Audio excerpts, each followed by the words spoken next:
আসসালামু আলাইকুম আরহামতুল্লাহি ওবারাকাতুহু। মাশা আল্লাহ, চা দেওয়ার পরে সবার সালামের জবাব মাশা আল্লাহ অনেক উঁচু হয়ে গেছে। সালামের হক আদায় করে জবাব দিয়েছেন, মাশা আল্লাহ। এটা হলো চা খাওয়ার বরকত, মাশা আল্লাহ। ইন্নাল হামদুলিল্লাহ والصلاة والسلام على رسول الله سيدنا محمد وآله وأصحابه ومن والاه. أما بعد فقد قال الله سبحانه وتعالى: أعوذ بالله من الشيطان الرجيم بسم الله الرحمن الرحيم وإذ ابتلى إبراهيم ربه بكلمات فأتمهن قال إني جاعلك للناس إماما قال ومن ذريتي قال لا ينال عهد الظالمين সাদাকাল্লাহুল আলিয়্যুল আযীম। সম্মানিত দিন দরদি মুসলমান ভাই ও পর্দার আড়ালের বোনেরা, আল্লাহ সুবহানাহু ওয়া তাআলার বিশেষ অনুগ্রহে, বিশেষ কৃপায়, বিশেষ দয়ায় আমরা আল্লাহ সুবহানাহু ওয়া তাআলার ঘরে এসে এশার নামাজ আনতে মহিমান্বিত কিতাব, যেই কিতাবের মাঝে কোনো সন্দেহ নাই, সংশয় নাই, ডাউট নেই, যেই কিতাব আল্লাহ সুবহানাহু ওয়া তাআলার স্বয়ং বাণী, সেই মহিমান্বিত কিতাবের আলোচনায় বসার সুযোগ দিয়েছেন, তৌফিক দিয়েছেন। আমরা সবাই শুকরিয়াতান সেই মহান রব্বুল আলমিনের দরবারে জোরে সোরে পড়ি আলহামদুলিল্লাহ। আমাদের ধারাবাহিক আলোচনা চলছিল সূরাতুল বাকারার থেকে। সূরাতুল বাকারার এই অংশে এসে আমরা আবুল আম্বিয়া তথা ইব্রাহিম আলাইহিস সালাতু ওয়াস সালামের চাঞ্চল্যকর ঘটনাগুলো এবং আল্লাহ সুবহানাহু ওয়া তাআলা যে তাকে কঠিন পরীক্ষা নিয়েছিলেন, সেই পরীক্ষায় কিভাবে উত্তীর্ণ হয়েছেন সেই আলোচনা এই আয়াতে করেছেন। আল্লাহ সুবহানাহু ওয়া তাআলা ইব্রাহিম আলাইহিস সালাতু ওয়াস সালামকে মুসলিম জাতির জন্য ফাদার অফ নেশন বানিয়েছেন। শুধু তাই নয়, দ্বীন ইসলামের একটি বিরাট অংশের সঙ্গে ইব্রাহিম আলাইহিস সালাতু ওয়াস সালামের ফ্যামিলির সম্পর্ক রয়েছে। কোরবানি ইব্রাহিম আলাইহিস সালাতু ওয়াস সালামের ফ্যামিলির সঙ্গে সম্পৃক্ত। হজের অধিকাংশ আহকামাত, রমিউল জিমার, সাঈ, এগুলো সব ইব্রাহিমি ফ্যামিলির সঙ্গে সম্পৃক্ত। শুধু তাই নয়, ইমামে মুসলিম আলাইহির রাহমা একটি হাদিস বর্ণনা করেছেন, আশারুম মিনাল ফিতরা, মানব জাতির স্বভাব ধর্ম অনুযায়ী 5টি কাজ হলো মানুষের স্বভাব ধর্মগত কাজ। এই সবগুলো কাজে প্রথম যিনি আমল করেছেন তিনি হলেন ইব্রাহিম আলাইহিস সালাতু ওয়াস সালাম। একে বলা হয় আশারুম মিনাল ফিতরা, স্বভাব ধর্মগত 10টি কাজ। এই জন্য আল্লাহ সুবহানাহু ওয়া তাআলা ইব্রাহিম আলাইহিস সালাতু ওয়াস সালামের পরীক্ষাও নিয়েছেন অন্যান্য নবীর চেয়ে অনেক কঠিন। তবে মুহাম্মদুর রাসূলুল্লাহ সাল্লাল্লাহু আলাইহি সাল্লামের পরীক্ষার চেয়ে কঠিন নয়। আল্লাহ সুবহানাহু ওয়া তাআলা এই পরীক্ষার কথাই বলছেন, ওয়া ইয বিতালা ইব্রাহিম রাব্বুহু, ইব্রাহিম আলাইহিস সালাতু ওয়াস সালামকে তার রব, স্বয়ং তার রব তাকে পরীক্ষা করেছেন। কেন পরীক্ষা করেছেন, তার রেজাল্ট কি হয়েছে গত সপ্তাহে আমরা আলোচনা করেছি। ফাআতাম্মাহুন্না, তিনি প্রত্যেকটি পরীক্ষায় সফলতার সাথে কৃতকার্য হয়েছেন। এর পুরস্কার কি দিয়েছেন? ইন্নী জাইলুকা লিন্নাস ইমামা, হে ইব্রাহিম, তোমাকে আমি মানব জাতের ধর্মীয় ফাদার বানিয়ে দিলাম। এটা হলো মহান পুরস্কার। এই জন্য ইব্রাহিম আলাইহিস সালাতু ওয়াস সালাম এমন একজন নবী এই পৃথিবীতে এসেছেন যাকে সমস্ত ধর্মের মানুষ সমানভাবে সম্মান করে এবং তাকে নিজেদের ধর্মের গুরু হিসাবে মানে। মুসলমানদের তো ধর্মীয় পিতা তিনি, এ কথা তো স্বয়ং আল্লাহ সুবহানাহু ওয়া তাআলাই বলে দিয়েছেন, মিল্লাতা আবিকুম ইব্রাহিম হুয়া সাম্মাকুমুল মুসলিমিন। তোমাদের ধর্মের জাতীয় পিতা হলেন ইব্রাহিম, তিনি তোমাদেরকে মুসলমান করে নাম রেখেছেন। ইহুদিরাও তাদের ধর্মের জাতীয় পিতা হিসাবে ইব্রাহিম আলাইহিস সালামকে মনে করে, খ্রিস্টানরাও তাই মনে করে, এমনকি মূর্তি পূজক অগ্নি পূজকরাও তাকে ধর্মীয় ফাদার হিসাবে মান্য করে।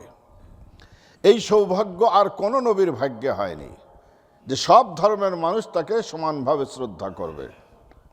মুহাম্মদুর রাসূলুল্লাহ সাল্লাল্লাহু আলাইহি ওয়াসাল্লাম সর্বশ্রেষ্ঠ নবী, সর্বশ্রেষ্ঠ পয়গম্বর, সর্বশ্রেষ্ঠ মাখলুক, কিন্তু তিনিও সব ধর্মের মানুষের কাছে সম্মানিত নন।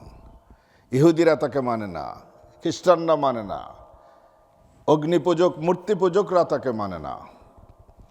মূসা আলাইহিস সালাতু ওয়াস সালাম জলিলুল কদর নবী, তাকে মুসলমানরা তাকে সম্মান করে, ইহুদিরা সম্মান করে, খ্রিস্টানরা করে না, অগ্নিপূজক মূর্তি পূজকরা করে না। ঈসা আলাইহিস সালাতু ওয়াস সালাম একজন নবী, তাকে খ্রিস্ট জগৎ সম্মানের সীমা লঙ্ঘন করে সম্মান করে। সম্মানের সীমা লঙ্ঘন করার দ্বারা তারা পথভ্রষ্ট হয়েছে, কিন্তু তারা সম্মান করে। আর মুসলমানরা তাকে সম্মান করে, কিন্তু ইহুদিরা তাকে সম্মান তো দূরের কথা, তার জন্মের উপরও ইহুদিরা কুৎসা রটনা করে। তাহলে এই ধরনের মর্যাদাশীল নবী হয়েছেন ইব্রাহিম আলাইহিস সালাতু ওয়াস সালাম। এর অর্থ আদৌ এই বুঝবেন না আবার যে তার মর্যাদা বুঝি মুহাম্মদুর রাসূলুল্লাহ সাল্লাল্লাহু আলাইহি সাল্লামের চেয়ে ঊর্ধ্বে। ইব্রাহিম আলাইহিস সালাতু ওয়াস সালামকে এই মর্যাদা দেওয়ার জন্য আল্লাহ সুবহানাহু ওয়া তাআলা কঠিন পরীক্ষা নিয়েছেন। যার ঈমানের শক্তি যতটুকু মজবুত, তার পরীক্ষাও ততটুকু কঠিন হয়ে থাকে। এটি আল্লাহ সুবহানাহু ওয়া তাআলার অমোঘ বিধান। ঈমানের মজবুতির সাথে তার পরীক্ষা হয়। আমাকে আপনাকে যদি কোরবানির সন্তান কোরবানি করার মতো পরীক্ষা নেওয়া হতো, একজন মানুষ ছিলেন পাস করবে, মৌলভী সাহেব প্রথম নম্বরে ফেল করব আমরা, তাই না? কেউ পাস করব না। অগ্নিকুণ্ডে নিক্ষিপ্ত হলে জিবরিল আমিন সাহায্যের জন্য আসছেন, জিবরিলের সাহায্য নেয় না, এই ধরনের ঈমান আমাদের আছে? নাই। এই জন্য আল্লাহ সুবহানাহু ওয়া তাআলা আমাদেরকে এমন কঠিন পরীক্ষা নেন নাই। আল্লাহ সুবহানাহু ওয়া তাআলা অনুগ্রহ করেছেন, দয়া করেছেন, কৃপা করেছেন, যার ফলে আমরা ছোট ছোট পরীক্ষার সম্মুখীন হই। ইব্রাহিম আলাইহিস সালাতু ওয়াস সালামের প্রথম পরীক্ষা ছিল ওয়াইদ ইবতালা ইব্রাহিম রাব্বুহু বিকালিমাতিন। আমি আমার ইব্রাহিমকে পরীক্ষা করে, ইব্রাহিমের রব তাকে পরীক্ষা করেছিলেন অনেকগুলো বাক্য দিয়ে, বাক্য মানে অনেকগুলো কার্যাবলী দিয়ে। তার মধ্যে প্রথম পরীক্ষার ছিল অগ্নিকুণ্ডে নিক্ষেপ হওয়া। এর আলোচনা আমরা গত সপ্তাহে দীর্ঘভাবে করেছি। দ্বিতীয় পরীক্ষাটা কি ছিল? ইব্রাহিম আলাইহিস সালাতু ওয়াস সালাম যখন ইরাকবাসীর ঈমানের উপর নিরাশ হয়ে গেলেন, নৈরাশ্য তাকে হিজরত করে প্যালেস্টাইনের দিকে নিয়ে যেতে বাধ্য করল। যেমন মুহাম্মদুর রাসূলুল্লাহ সাল্লাল্লাহু আলাইহি ওয়াসাল্লাম মক্কাবাসীর ইসলাম গ্রহণ, ঈমান গ্রহণের উপরে নিরাশ হয়ে তিনি তায়েফে গমন করেছিলেন। তায়েফে গমন করেছিলেন, কিন্তু তায়েফবাসীরা ইসলাম গ্রহণ করা তো দূরের কথা, নবী আলাইহিসসালাতু ওয়াসসালামের পবিত্র রক্ত দিয়ে তারা রাজপথকে রঞ্জিত করে ফেলেছিল। নবী আলাইহিসসালাতু ওয়াসসালাম ইনজুর হয়ে আঙ্গুরের বাগানে বসে পড়েছিলেন। এটি হলো দীর্ঘ ঘটনা। ইব্রাহিম আলাইহিসসালাতু ওয়াসসালাম জন্মগ্রহণ করেছিলেন ইরাকে। অগ্নিকুণ্ডের ঘটনা ঘটেছিল ইরাকের বাবেল সিটিতে। তিনি সিদ্ধান্ত নিলেন ইরাক থেকে হিজরত করে প্যালেস্টাইনে চলে যাবেন। হতে পারে প্যালেস্টাইনে মানুষেরা আমার উপর ঈমান আনতে পারে। ওয়াকালা ইন্নী যাহিবুন ইলা রাব্বি সায়াহদিন। ইন্নী যাহিবুন ইলা রাব্বি, আমি আমার রবের আশ্রয়ে চলে যাচ্ছি, তিনি আমাকে সঠিক পথ দেখাবেন। প্যালেস্টাইনে গিয়ে তিনি কিন্তু প্রথমেই জেরুজালেমে যান নাই। প্যালেস্টাইনে গিয়ে তিনি হিব্রুন শহরে গিয়েছেন, মদিনাতুল খলিল, একে আরবিতে বলে মদিনাতুল খলিল, ইংরেজিতে বলা হলো হিব্রুন। হিব্রুন শহরে গিয়ে তিনি একটি পাহাড় কিনেছেন। পাহাড় কিনে সেই পাহাড়ের উপর নিজের বাড়ি করেছেন, মসল্লা করেছেন সেখানে। তখনও মসজিদ বানান নাই, মসল্লা করেছেন তিনি। এই হিব্রুন শহরে হযরতে ইসমাঈল আলাইহিসসালাতু ওয়াসসালামের জন্ম হয়ে গেল। জন্মের পরেই দ্বিতীয় পরীক্ষা শুরু হলো।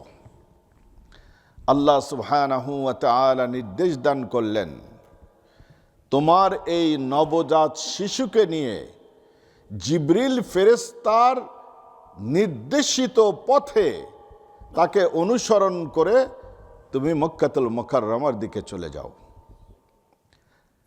প্যালেস্টাইন থেকে মক্কাতুল মুকাররমায় যদি আপনি পায়ে হেঁটে উটের পথে আসতে চান, মাত্র 1250 কিলোমিটার। হযরতে ইব্রাহিম আলাইহিসসালাতু ওয়াসসালাম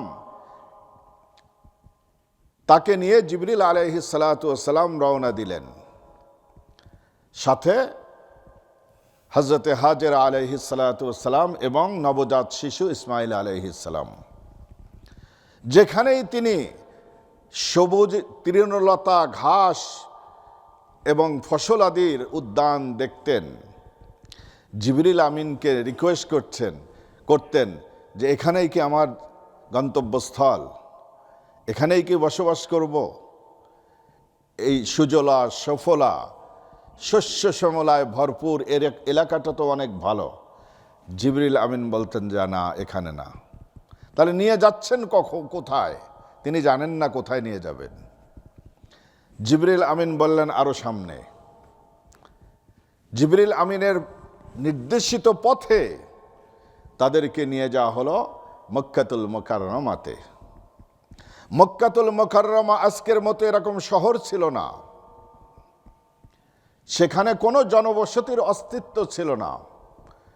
কারণ হলো জনবসতি ইউজুয়ালি সেখানেই গড়ে ওঠে যেখানে নাকি পানির সন্ধান পাওয়া যায়। মক্কাতুল মুকাররমাতে কোনো পানি ছিল না।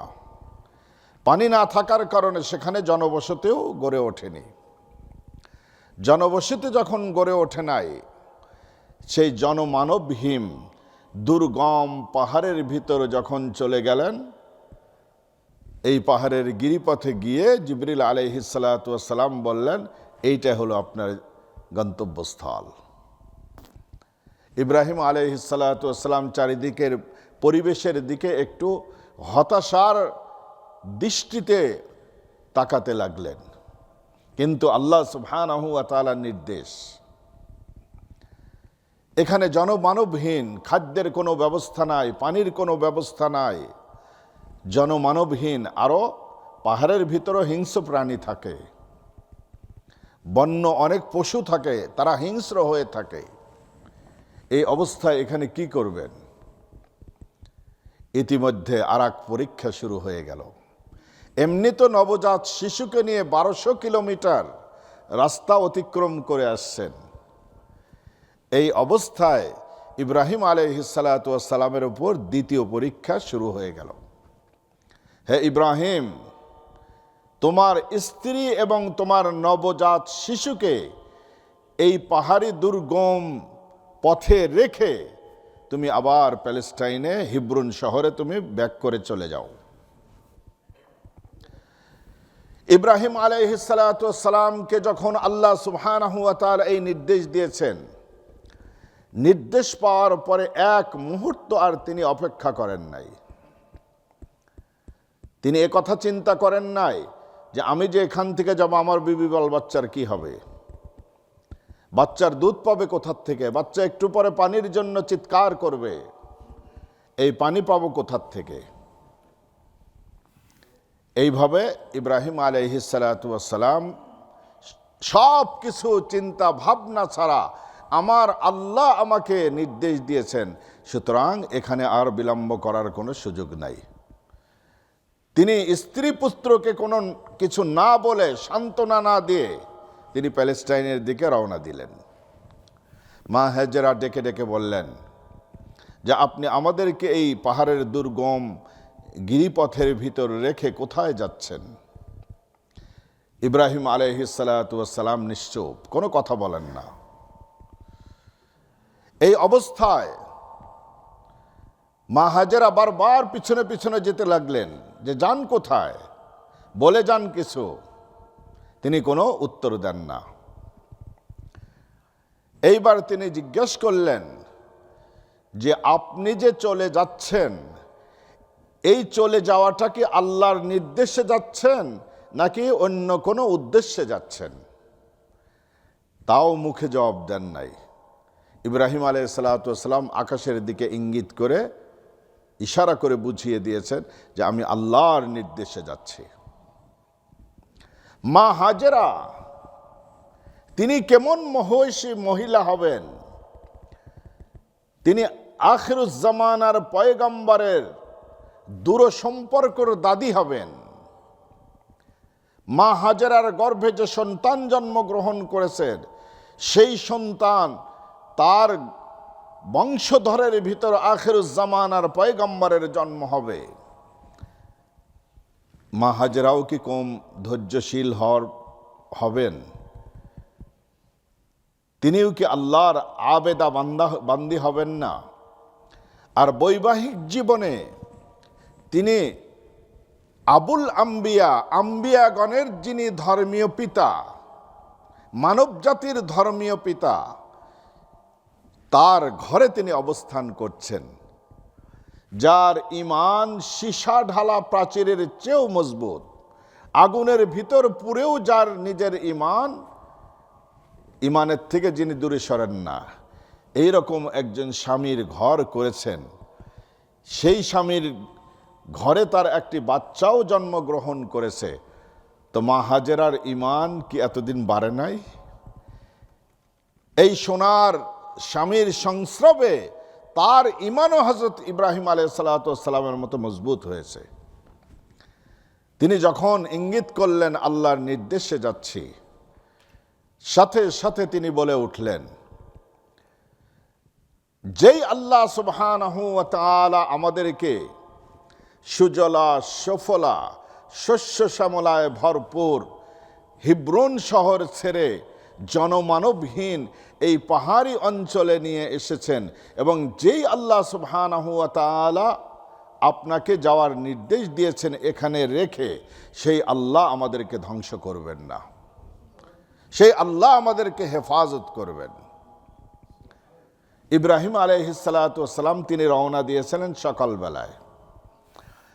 দ্বীপ্রহরের সূর্য গড়িয়ে পড়েছে। এতক্ষণে প্রখর রোদে পাহাড় উত্তপ্ত হয়ে উঠেছে। ছোট বাচ্চা পানির জন্য ছটফট করছে। মায়ের বুকের দুধ ছাড়া কোনো খাবার নাই, এক ফোঁটা পানির কোনো ব্যবস্থা নাই। পানি আনতে হলে সেই জিদ্দাতে যাওয়া লাগবে, 75 কিলোমিটার দূরে হলো পানি আছে, তাও সেটা হলো লোনা পানি, মিঠা পানি নাই। আর তিনি এমন জায়গায় আছেন, কোন দিকে জিদ্দা আর কোন দিকে মদিনা উনি কি চেনেন নাকি? চেনার তো কোনো কথাই নাই। রাস্তা নাই, ঘাট নাই, জনবসতি নাই, বাজার নাই, কোনো কিচ্ছু নাই, কেমনে চিনবেন? এই অবস্থায় তিনি সাফা পাহাড় থেকে পানির সন্ধানে একবার মারওয়াতে দৌড় দেন, মারওয়াত থেকে নেমে আবার সাফাতে যান, যতটুকু সমতল ভূমি ছিল সেখানে দৌড়ে যান, যেন শিশু বাচ্চাকে, নবজাত শিশুকে যেন তিনি পানির ব্যবস্থা করতে পারেন। বাচ্চা ছটফট করে কাঁদতেছে, বাচ্চাকে রেখে তিনি দৌড়াদৌড়ি করছেন। আল্লাহ সুবহানাহু ওয়া তাআলার এই বান্দি, এই দাসী, তিনি দৌড়াতে দৌড়াতে ক্লান্ত হয়ে গেছেন। ভাইরা, সাফা মারওয়ার সাই করা কি ইজি নাকি? সাফা মারওয়ার সাই করা ইজি নাকি? ইজি না। এখন এয়ার কন্ডিশন আছে। আমরা যখন প্রথমে গিয়েছিলাম তখন এ ধরনের রোড ছিল না। সাফা মারওয়াতে পাথর ছিল, পাথরের উপর দিয়ে খালি পায়ে হাঁটা যেত না, পাথরের উপর দিয়ে জুতা পরে সাই করতে হতো। এখন চারিদিক দিয়া হলো সুবহান আল্লাহ, সুরম্য অট্টালিকা, এয়ার কন্ডিশন, একটু পরে পরে জমজমের ঠান্ডা পানি রাখা আছে।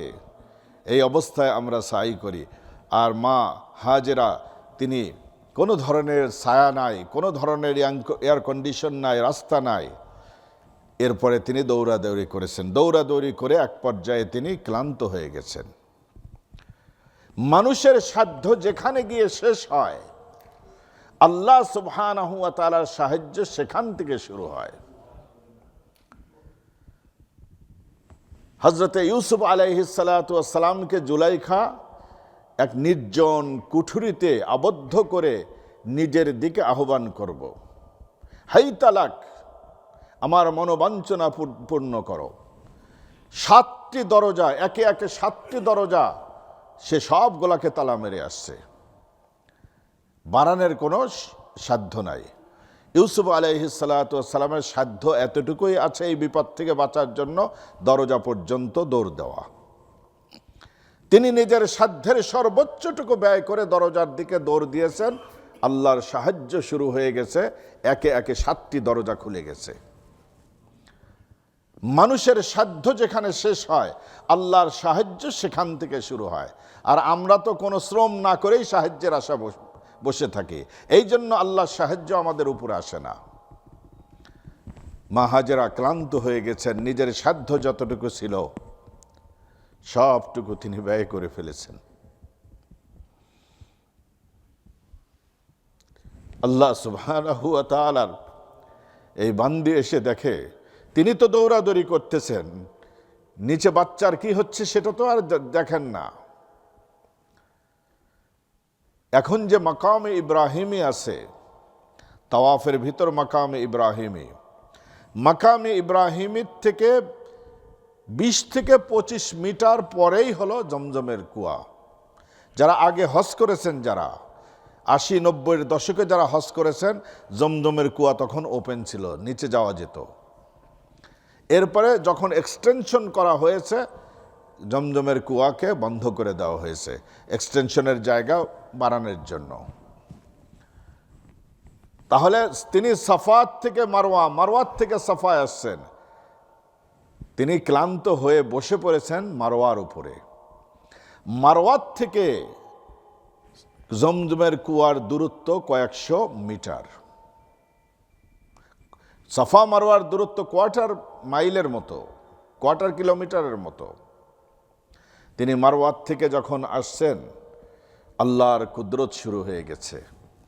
হযরতে জিবরিল আলাইহিস সালাতু ওয়াস সালাম এসে পায়ের গুতা দিয়ে সেখানে এক পানির ঝর্ণা ধারা প্রবাহিত করে দিয়েছেন। এসে দেখেন যে পানি চারিদিকে উতলে পড়ছে। হযরতে হাজেরা আলাইহিস সালাতু ওয়াস সালাম তখন তিনি যে ভাষাতে কথা বলতেন সেই ভাষাতে বললেন জম জম, অর্থাৎ থামো থামো পানি। মুহাদ্দিসিন কিরাম বলেন, সেদিন যদি মা হাজেরা যদি থামো থামো না বলতেন, এই পানির ঝর্ণা সারা দুনিয়ার শেষ প্রান্ত পর্যন্ত পৌঁছে যেত। তখন অবশ্য জমজমের এই মর্যাদা থাকতো না।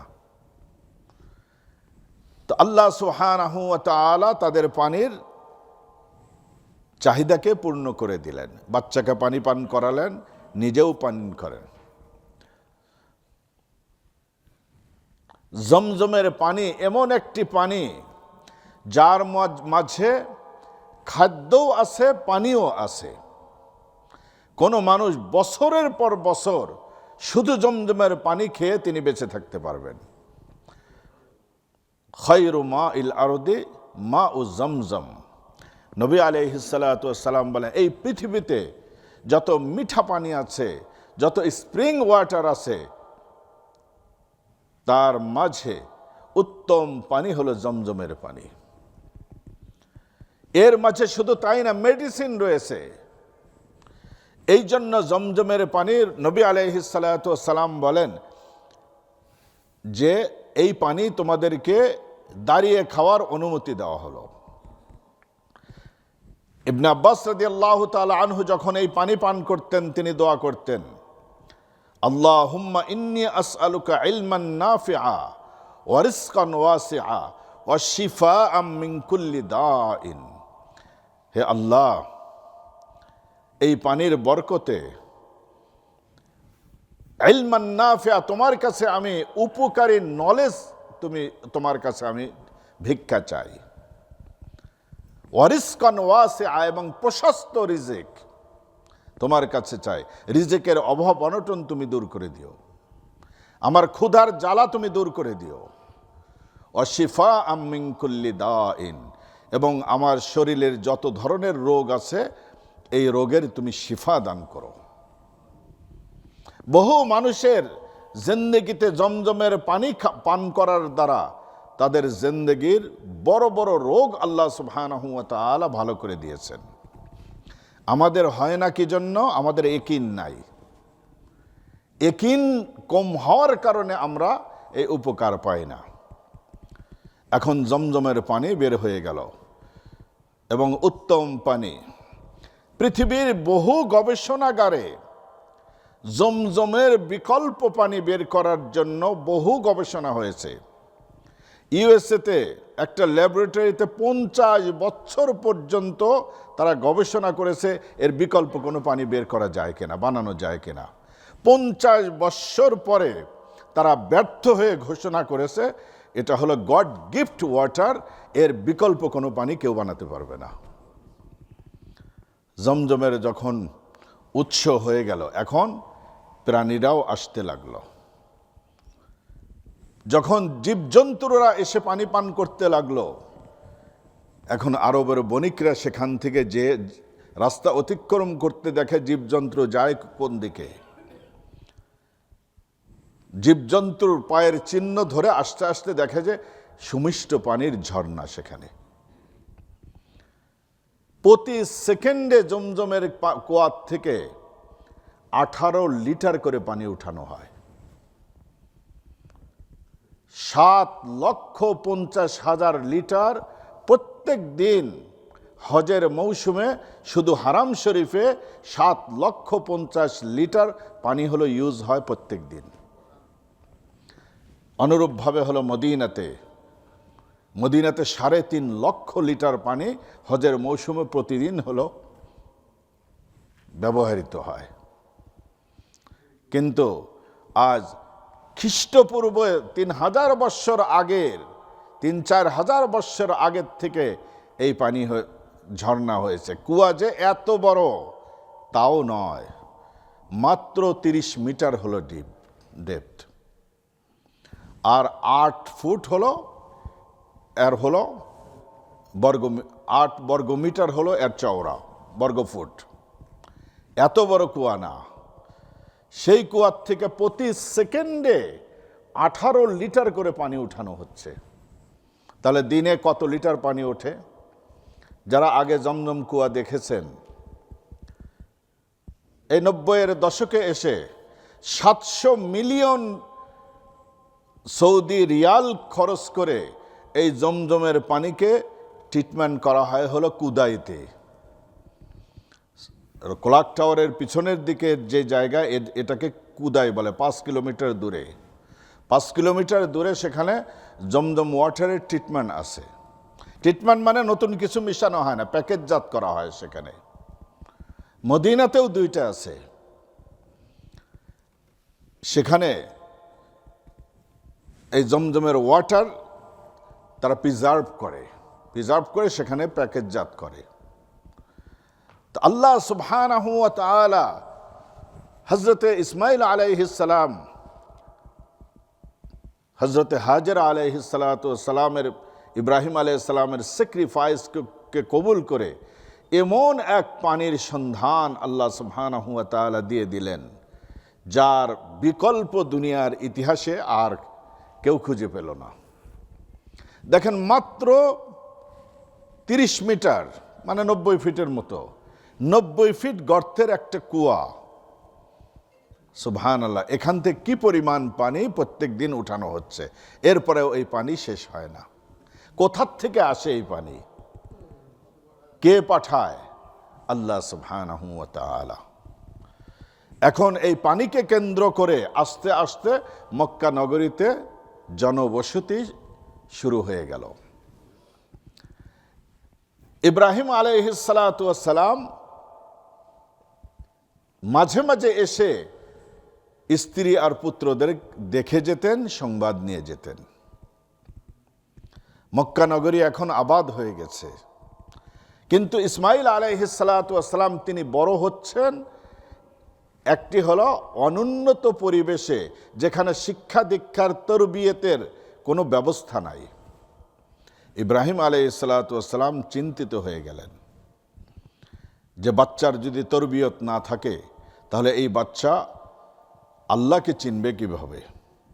এই জন্য তিনি মাঝে মাঝে আসতেন এই 1200 কিলোমিটার পথ অতিক্রম করে। এই জন্য নিজেদের যতই কষ্ট হোক, সন্তানাদি স্ত্রী পুত্র যদি দেশে থাকে তাদের খোঁজ খবর নেওয়া, এটা হলো ইব্রাহিম আলাইহিস সালাতু ওয়াস সালামের শিক্ষা। সন্তানদের তরবিয়তের দিকে খেয়াল রাখা, এটা হলো প্রত্যেকটি প্যারেন্টসের জন্য হলো জরুরি। এই দ্বিতীয় পরীক্ষা যখন তিনি পাশ করলেন, মক্কা নগরী এখন আবাদ হয়ে গেল। এখনো কাবা শরীফের সন্ধান মেলে নাই, কিন্তু হিস্টোরি আছে, মানুষ জানতো যে এখানে একটা আল্লাহর ঘর আছে। নূহ আলাইহিস সালাতু ওয়াস সালামের প্লাবনের সময় যে মাটি চাপা পড়ে গিয়েছে, এ হিস্টোরি আছে, কিন্তু কোথায় এইটা চাপা পড়ে আছে এটা কেউ জানে না। এখনকার মতো তো এমন মডার্ন টেকনোলজি ছিল না যে ডিটেক্টর দিয়ে এটাকে হলো খুঁজে বের করবে। হযরত ইসমাঈল আলাইহিস সালাতু ওয়াস সালাম বাপকে সহযোগিতা করার বয়সে উপনীত হলেন। বাপকে সহযোগিতা করতে পারে 10-12 বছরের বাচ্চারা। তারা হাটে গেলে একটু বাজারের ব্যাগটা হাতে ধরতে পারে, বাপকে একটা জিনিস এগিয়ে দিতে পারে। ফালাম্মা বালাগা মাআহুস সা'য়া, ইব্রাহিম আলাইহিস সালাতু ওয়াস সালাম সন্তান এবং স্ত্রীকে দেখাশোনা করার জন্য তিনি মক্কাতুল মুকাররমাতে আসছেন। আর এক স্ত্রী আবার তাকে রেখে আসছেন প্যালেস্টাইনের হিব্রুন শহরে। আসার পরে ইব্রাহিম আলাইহিস সালাতু ওয়াস সালামের উপর আর এক পরীক্ষা শুরু হয়ে গেল। এটা হলো থার্ড পরীক্ষা। আল্লাহ সুবহানাহু ওয়া তাআলা মা হাজেরার এই দৌড়াদৌড়িকে এতটাই পছন্দ করেছেন যে কিয়ামত পর্যন্ত যত মানুষ আল্লাহর ঘর জিয়ারতের জন্য আসবে, হজ করতে আসবে, তাদের জন্য এই সাফা মারওয়াতে 7 বার সাই করা এটা হলো হজের পার্ট বানিয়ে দিলেন আল্লাহ। আর জমজমের পানির এমন আকর্ষণ, এমন মর্যাদা আল্লাহ সুবহানাহু ওয়া তাআলা মানুষের হৃদয়ে সৃষ্টি করে দিলেন যে যে কোনো মানুষ জমজমের পানির জন্য পাগল। হাজিরা হজ করতে গিয়ে নিজেদের সামান একটু কম থাক, জরুরতের জিনিস কম পড়ুক, কিন্তু আমার জমজম যেন যায়, এর জন্য হাজিরা উদ্গ্রীব থাকে। এটা হলো মা হাজেরার এই স্যাক্রিফাইস করে কবুল করে আল্লাহ সুবহানাহু ওয়া তাআলা এই বিনিময় দান করলেন। এইবার তৃতীয় পরীক্ষা শুরু হয়ে গেল। সন্তানকে দেখতে আসছেন, আসার পরে আল্লাহ সুবহানাহু ওয়া তাআলার আরেক পরীক্ষার সম্মুখীন তিনি হলেন। এটা হলো থার্ড পরীক্ষা। সে পরীক্ষাকে ইন্নী আরা ফিল মানামি আন্নী আযবাহুকা ফানজুর মাযা তারা। ইব্রাহিম আলাইহিস সালাতু ওয়াস সালাম স্বপ্ন দেখলেন তিনি ইসমাইল আলাইহিস সালাতু ওয়াস সালামকে জবাই করার জন্য সমস্ত আসবাব জড়ো করে শুধু ছুরি চালাচ্ছেন, জবাই হওয়া দেখেন নাই। তিনি যে ছুরি চালাচ্ছেন এতটুকু পর্যন্ত স্বপ্ন দেখেছেন। যদি জবাই হওয়া দেখতেন তাহলে কিন্তু তিনি জবাই হয়ে যেতেন।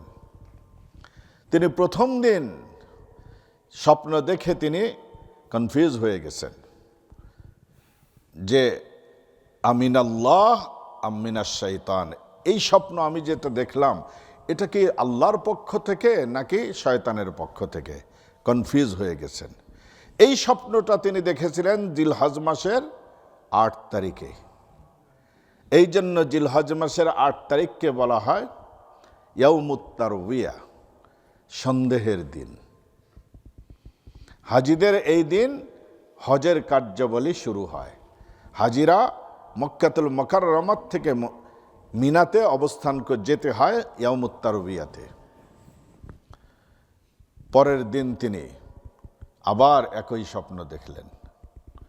নবীগণের স্বপ্ন সত্য হয়ে থাকে, নবীগণের স্বপ্ন ওহী হয়ে থাকে।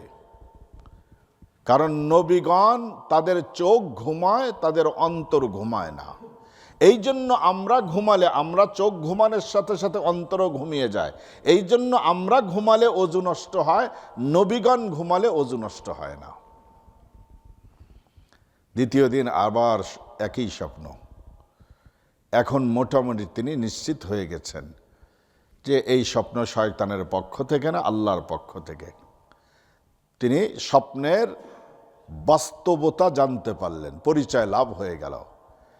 এটা দেখেছিলেন জিলহজ মাসের 9 তারিখে। এই জন্য জিলহজ মাসের 9 তারিখের নাম হলো ইয়াউমু আরাফা।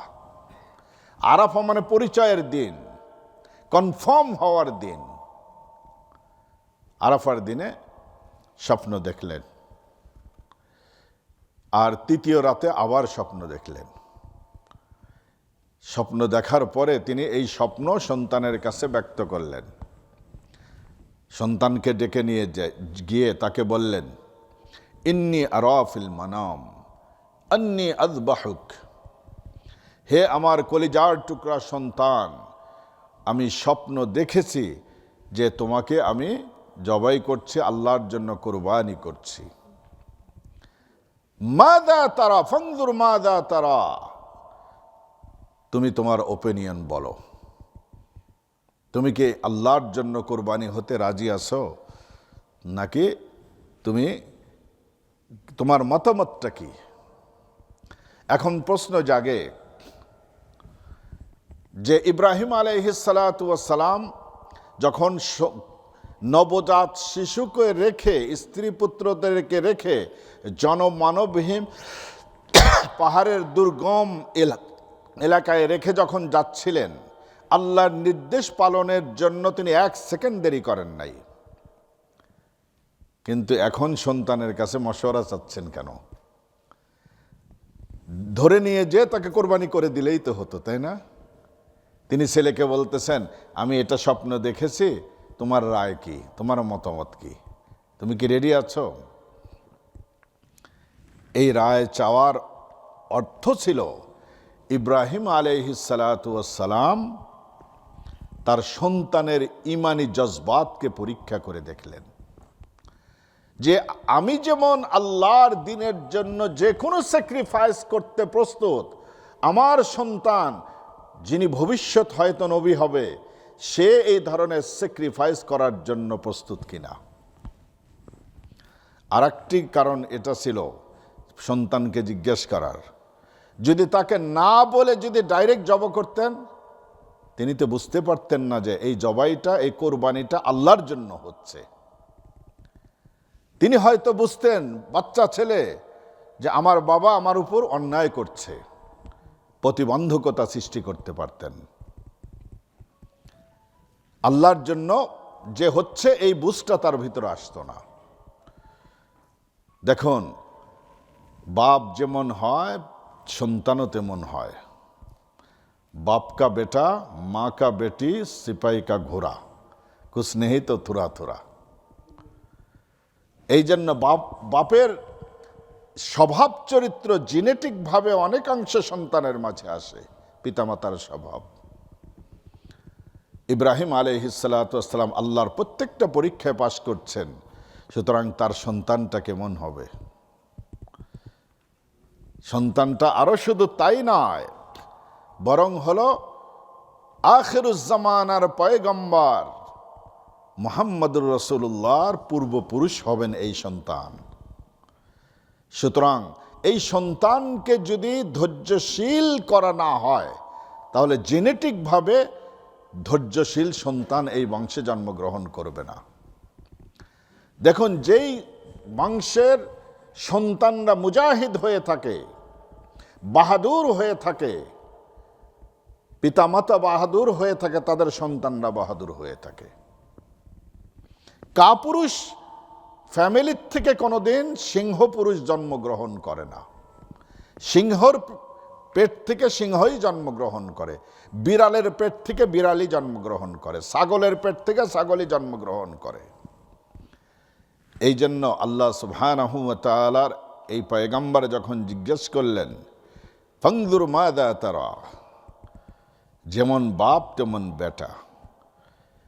এই 10-12 বছরের এই নাবালেগ সন্তান বলে উঠলেন, ক্বালা ইয়া আবাতি ফাআল মা তু'মার, হে আমার শ্রদ্ধেয় পিতা, আপনাকে যে আপনার রব নির্দেশ দিয়েছেন, এই নির্দেশ পালন করার জন্য আপনি এক মুহূর্ত বিলম্ব করবেন না। ইফআল মা তু'মার, যে নির্দেশ দেওয়া হয়েছে এই নির্দেশ বিনা দ্বিধাতে আপনি আমাকে কোরবানি করতে পারেন, আমি আল্লাহর জন্য কোরবানি হতে রেডি আছে। এখন মা তো আছেন, মায়ের মন এটা কি মানে? সাতাজিদুনি ইনশাআল্লাহু মিনাস সাবিরিন, ইনশাআল্লাহ আপনি অবশ্যই আমাকে ধৈর্যশীলদের অন্তর্ভুক্ত পাবেন। আমি ধৈর্য ধারণ করব, আল্লাহর জন্য কোরবানি হতে আমি ধৈর্য ধারণ করব। ইব্রাহিম আলাইহিস সালাতু ওয়াস সালাম ইসমাইল আলাইহিস সালাতু ওয়াস সালামকে নিয়ে মিনার ময়দানের দিকে রওনা দিলেন। বাড়ি ছিল একদম জমজমের পাশে, এখান থেকে রওনা দিলেন।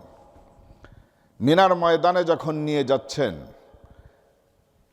তিনি ধারালো একটা চাকু নিয়েছেন, সাথে কিছু রশিও নিয়েছেন।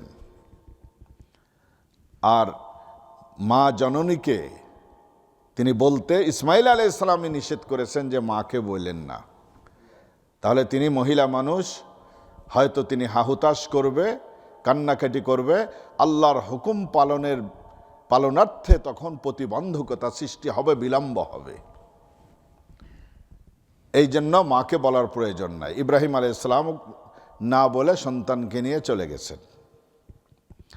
এইবার যখন পিতা পুত্র দুজনেই নিজের জীবনকে আল্লাহর জন্য উৎসর্গ করার জন্য প্রস্তুত হয়ে গেছে, শয়তান মিয়ার কি এই দৃশ্য আর ভালো লাগে?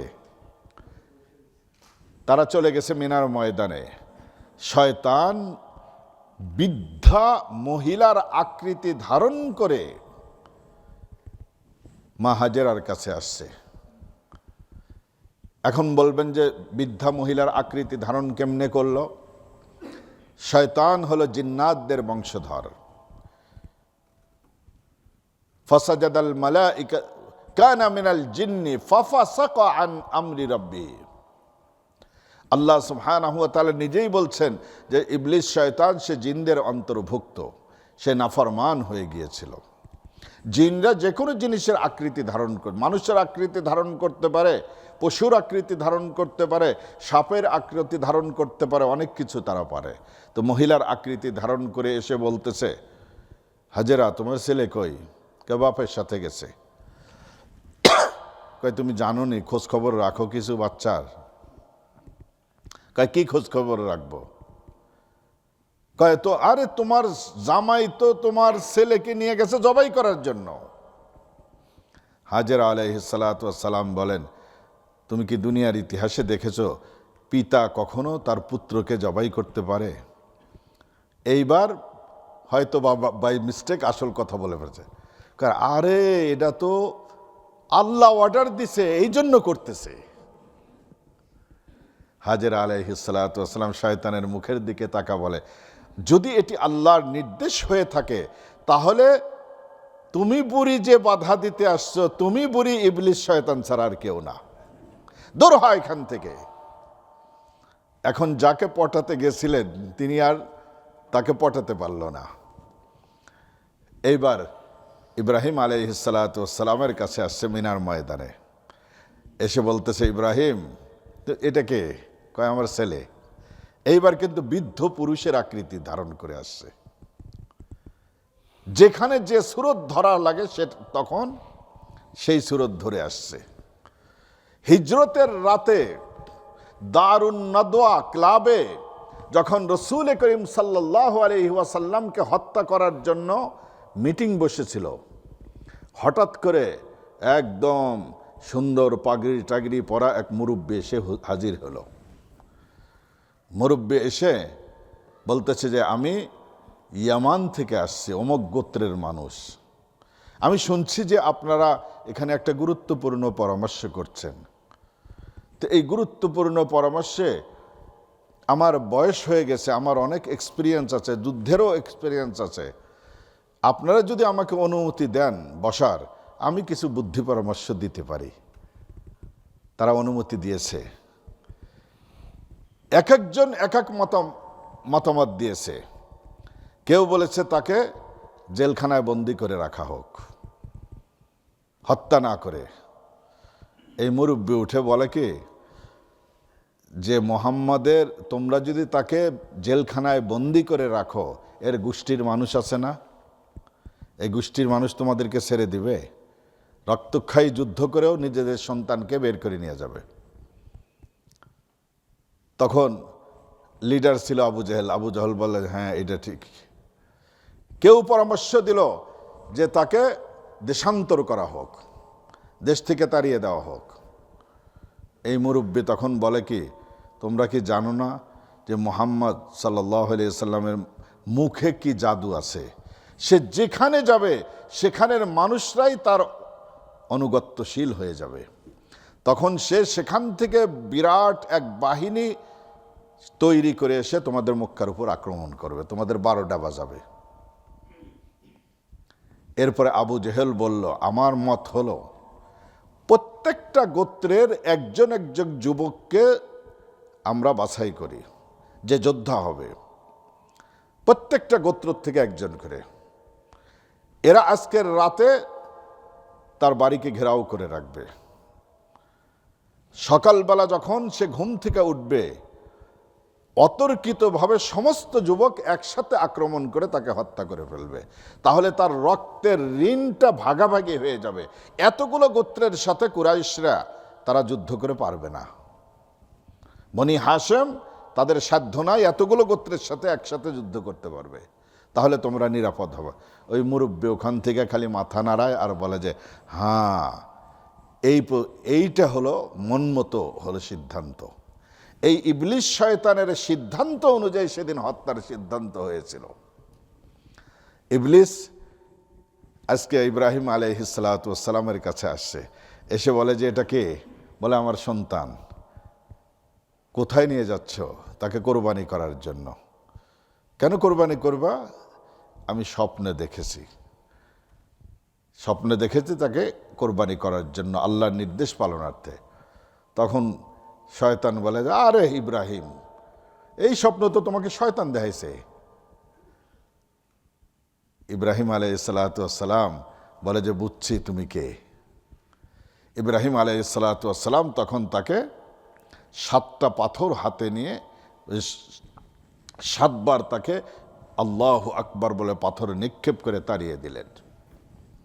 এরপরে কিছু দূর আসছে, আবার একই ধোঁকা, তিনি আবার পাথরে নিক্ষেপ করলেন, শয়তান সরে গেল।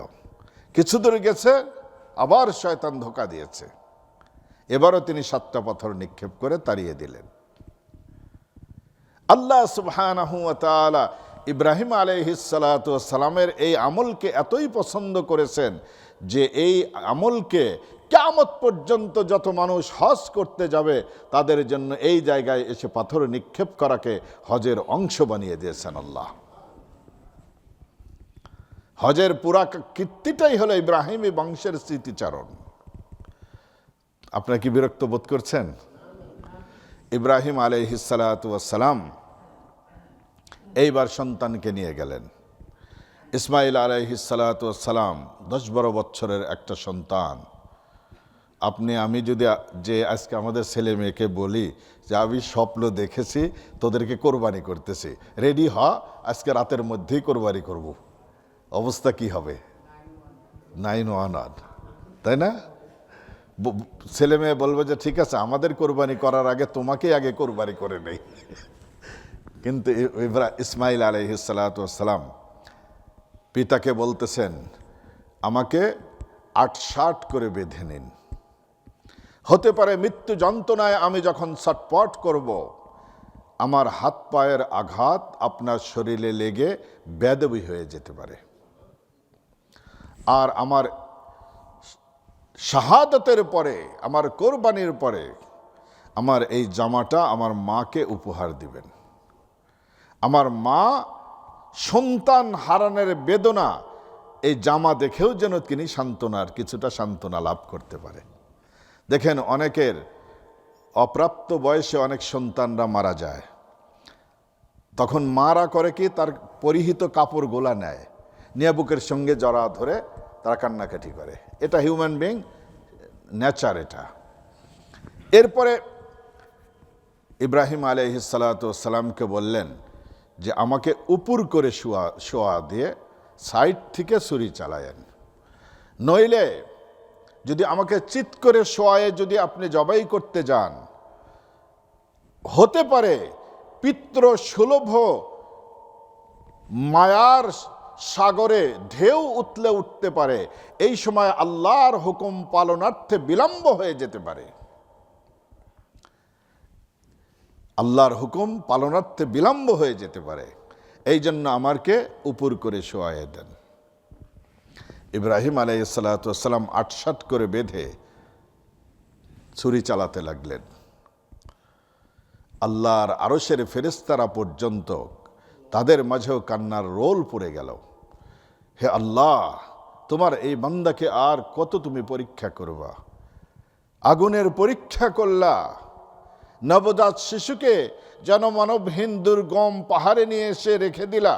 হে আল্লাহ, জীবনের একমাত্র সন্তান, তাকেও তুমি কোরবানি করার জন্য হে আল্লাহ তুমি নির্দেশ দিয়েছ। আল্লাহ সুবহানাহু ওয়া তাআলা এমন কোন মখলুক নাই এই দৃশ্য দেখে কান্না করে নাই। আল্লাহ সুবহানাহু ওয়া তাআলার রহমতের সাগরে ঢেউ এসে গেল। ফালাম্মা বালাগা মাআহুস সা'য়া ক্বালা ইয়া বুনাইয়া ইন্নী আরা ফিল মানাম আন্নী আযবাহুকা ফানজুর মাযা তারা ক্বালা ইয়া আবাতি ফাআল মা তু'মার সাতাজিদুনি ইনশাআল্লাহু মিনাস সাবিরিন। ফালাম্মা আসলামা ওয়া তাল্লাহু লিল জাবির, পিতা পুত্র যখন নিজেকে আল্লাহর সামনে, আল্লাহর হুকুমের সামনে আত্মসমর্পণ করে দিলেন, একজন কোরবানি হওয়ার জন্য রেডি, আর একজন কোরবানি করার জন্য রেডি, আত্মসমর্পণ করে দিয়েছে। ওয়া তাল্লাহু লিল জাবির, আর তাকে উপর করে শোয়ায় দিয়েছে। ওয়ানাদাইলাহু আইয়া ইব্রাহিম, আমি আকাশ থেকে আরশ আজিম থেকে ডাক দিয়ে বললাম, হে ইব্রাহিম, কদ সাদ্দাকতা রুইয়া, ক্ষান্ত হও, ছেড়ে দাও, স্টপ করো, তুমি তোমার স্বপ্নকে বাস্তবে পরিণত করেছো। আমি জবাই চাই নাই, ইসমাইল যদি জবাই হয়ে যায় তাহলে কার ঘরে আমি আমার মুহাম্মদুর রাসূলুল্লাহকে পাঠাবো? পিতাই তো মারা গেছে, আর কার ঘরে সন্তান হবে? আমি তার জবাই চাই নাই। আমি আল্লাহর নির্দেশ মানার জন্য জীবনের সবচেয়ে শ্রেষ্ঠ কলিজার টুকরা সন্তানকে কোরবানির জন্য রেডি আছো কিনা, আমি আল্লাহ এটাই দেখতে চেয়েছি। ওয়ানাদাইনাহু আইয়া ইব্রাহিম কদ সাদ্দাকতা রুইয়া ইন্না কাযালিকা নাজজিল মুহসিনিন। এরকমই পরীক্ষা করে আমি মুহসিন নেককার বান্দাদেরকে আমি আল্লাহ প্রতিদান দেই। প্রতিদান দেওয়ার আগে তাদেরকে এরকম পরীক্ষার সম্মুখীন করি। ইন্না হাদা লাহুয়াল বালাউল মুবিন। হে ইব্রাহিম, হে দুনিয়ার মানুষেরা, এটা ছিল কঠিন এক পরীক্ষা ইব্রাহিমের জন্য। পিতা পুত্র যখন ইব্রাহিম আলাইহিস সালাতু ওয়াস সালাম যখন নাকি ছুরি চালাচ্ছেন, ছুরি আর কাটে না, ছুরি চালানোর জন্য রেডি হয়ে গেছেন, আল্লাহ সুবহানাহু ওয়া তাআলা জিবরিলকে ডাক দিয়ে বললেন, হে জিবরিল, জলদি যাও, অদৃশ্য থেকে এক তামার প্রোটেক্টর নিয়ে আমার ইসমাইলের গলার মধ্যে পেঁচা দাও। ইসমাইলের এই গলার প্রোটেক্টর যেন ইব্রাহিম দেখতে না পায়। সে চুরি চালায়, কাটে না, কারণ হলো গলার ভিতর আবরণ দেওয়া হয়েছে। আল্লাহ সুবহানাহু ওয়া তাআলা এই পয়গম্বর বলেন, ছুরি তোর হলো কি? রাগ করে তিনি পাথরের উপর ছুঁড়ে ফেলছেন, ছুরির ধারালো অংশের দ্বারা পাথর কেটে গেছে, কিন্তু ইসমাইলের একটা লোমও কাটতে পারে নাই। তাহলে ছুরির কোনো শক্তি নাই, আগুনের কোনো শক্তি নাই, পানির কোনো শক্তি নাই। এগুলো কাজ করবে তখনই যখন আল্লাহ সুবহানাহু ওয়া তাআলা নির্দেশ দান করবেন। আল্লাহর নির্দেশ ব্যতি রেখে কোনো মাখলুক কোনো প্রতিক্রিয়া করতে পারে না। এইবার আল্লাহ সুবহানাহু ওয়া তাআলা ইব্রাহিমকে যখন ডাক দিয়ে দিলেন, আফাদাইনাহু বিযিবহিন আযীম। আপনারা যখন মিনাতে যাবেন, মিনাতে গেলে আপনারা হজের মৌসুমে দেখতে পারবেন না, মিনার যে রেল স্টেশন অর্থাৎ হলো জমরাতের কাছে, ওখানে দেখবেন উপরে পাহাড়ের একদম টিলার উপরে একটা মিনারের মতো একটা স্তম্ভ করা আছে। জাবালে রহমতের উপরে যেমন আছে এরকমই এই জায়গাতেই হলো কোরবানির ঘটনা ঘটেছিল। নবী আলাইহিস সালাতু ওয়াস সালাম বলেন, ইব্রাহিম আলাইহিস সালাতু ওয়াস সালাম তখন সমতল ভূমির দিকে, যেখানে হাজিরা ঘুমায়, যেখানে কঙ্কর নিক্ষেপ করে, এদিকে তাকালেন। তাকিয়ে দেখেন এক হিষ্টপুষ্ট এক দুম্বা দৌড়াদৌড়ি করতেছে। আফাদাইনাহু বিযিবহিন আযীম। আমি আল্লাহ সুবহানাহু ওয়া তাআলা তার জীবনের ফিদিয়া হিসাবে এক মহান কোরবানি আমি আল্লাহ এর বিনিময়ে দান করলাম। এখন এই দুম্বা, মুফাসসিরিনে কিরাম বলেন, হাবিল কাবিলের যখন কোরবানির নির্দেশ হয়েছিল, হাবিল যে কোরবানি যে দুম্বা করেছিলেন, আল্লাহ সুবহানাহু ওয়া তাআলা সেই দুম্বাকেই জান্নাতে লালন পালন করে বড় করে জান্নাত থেকে এই দুম্বাকে পাঠিয়ে দিয়েছিলেন।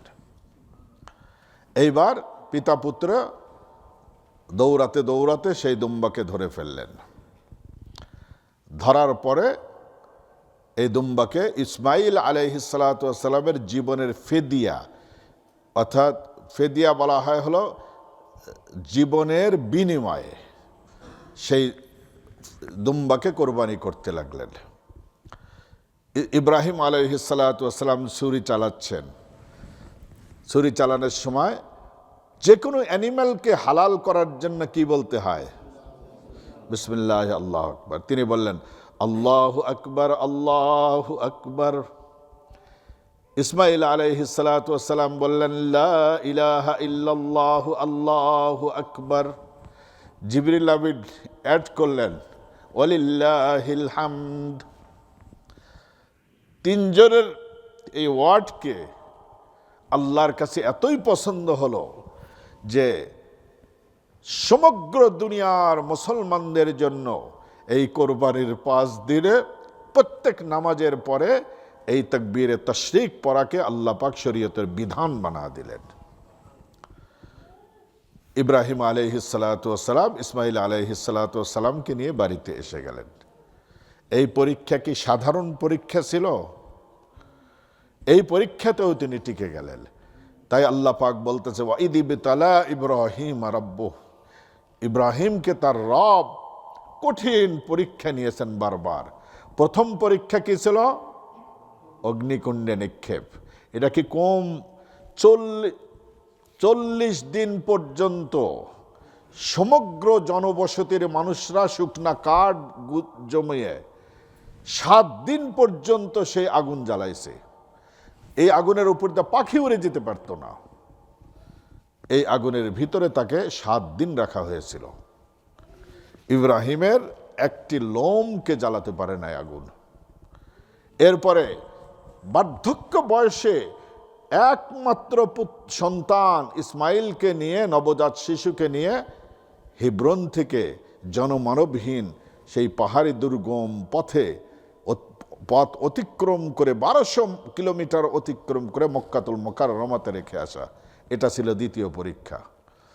আর তৃতীয় পরীক্ষা হলো সন্তান যখন পিতাকে সাহায্যের বয়সে উপনীত হলো, তখনই আল্লাহ সুবহানাহু ওয়া তাআলা কোরবানির নির্দেশ দিলেন।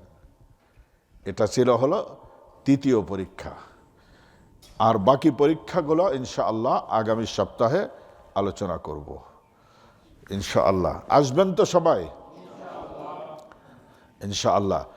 সবাই একজন একজন করে দাওয়াত দিয়ে যদি নিয়ে আসতে পারেন, তাহলে এটা আদাল্লু আলাল খাইরি কাফাইলিহি। দেখেন ভাইরা, আমার কাছে আজকে 7 জন মৃত ব্যক্তির ইন্তেকালের হলো দোয়ার রিকোয়েস্ট। 7 জন, একদিনে 7 জনের জন্য দোয়া। ভাইরা, কবে আমার আপনার এই সময় এসে যাবে?